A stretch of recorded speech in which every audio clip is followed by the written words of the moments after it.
বর্তমান সরকার 25 মে 2026 থেকে 25 মে 2027 পর্যন্ত এই এক বছর নজরুল বর্ষ হিসেবে ঘোষণা করেছে এবং মন্ত্রিপরিষদ বিভাগ আমাদের সকল দাপ্তরিক পত্রে নজরুলের যে একটি লোগো সেটি ব্যবহার করতে বলেছেন। আমরা সাম্যের চেতনা, অসাম্প্রদায়িক যে চেতনা, সেটি কিন্তু জাতির মধ্যে যে প্রাথমিক থেকে মাধ্যমিক পর্যায়ে, যেহেতু এটা একেবারে অঙ্কুর, এই অবস্থায় যাতে বাচ্চাদের মধ্যে বিল্ড করা যায়। কারণ ওনার চেতনাটি হচ্ছে মানবতার ধর্মের চেতনা।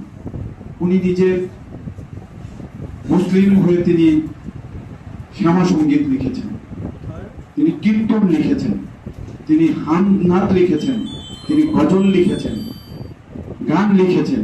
তিনি কিন্তু সর্বধর্মের সঙ্গীত রচনা করেছেন।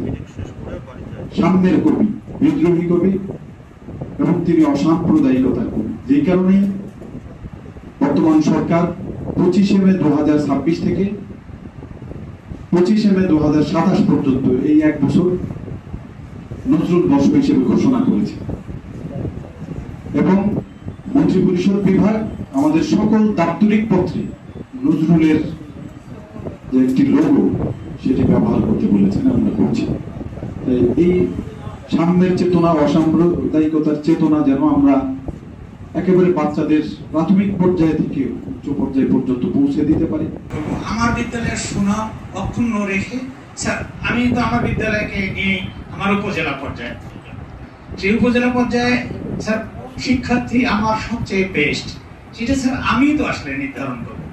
আর স্যার একটা জিনিস স্যার অবশ্য যেটা আপনার স্যার কথার মাধ্যমে আসলো, যে কোনো অভিভাবকের সন্তান যদি থাকে তাহলে সে অভিভাবক টিচার যদি থাকে তাহলে স্যার তাকে আমরা মাইনাস করে অন্য টিচার যারা আছে স্যার তাদের দ্বারা আমরা এটা স্যার আমার বিদ্যালয়কে আমি স্যার উপস্থাপন করতে চাই। স্যার আপনি যদি জাস্টিস করতে চান আপনার নিজের টিচারও করতে পারবে, অসুবিধা নেই। ইনজাস্টিস করতে চাইলে নিজের লোকও করতে পারে, বাইরের লোকও করতে পারে। হ্যাঁ, অসুবিধা নাই। টিচার তো আসলে অনেকে যে খেলা হয় অনেক সময় নিজে, হ্যাঁ, সেই স্কুলের টিচার 5 জনই আছে বা 4 জন আছে, ওখানে 3 জন দেয়া হবে।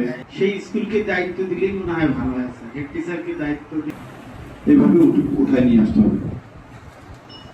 আচ্ছা, ধন্যবাদ মডেল প্রাইমারি স্কুলের প্রধান শিক্ষক মহোদয়কে। আমরা 5 দিন করে সময় পাবো বিদ্যালয় পর্যায়ে, আর উপজেলা পর্যায়ে আমরা কমিটি 7 দিন এবং 5 দিন সময় পাবো।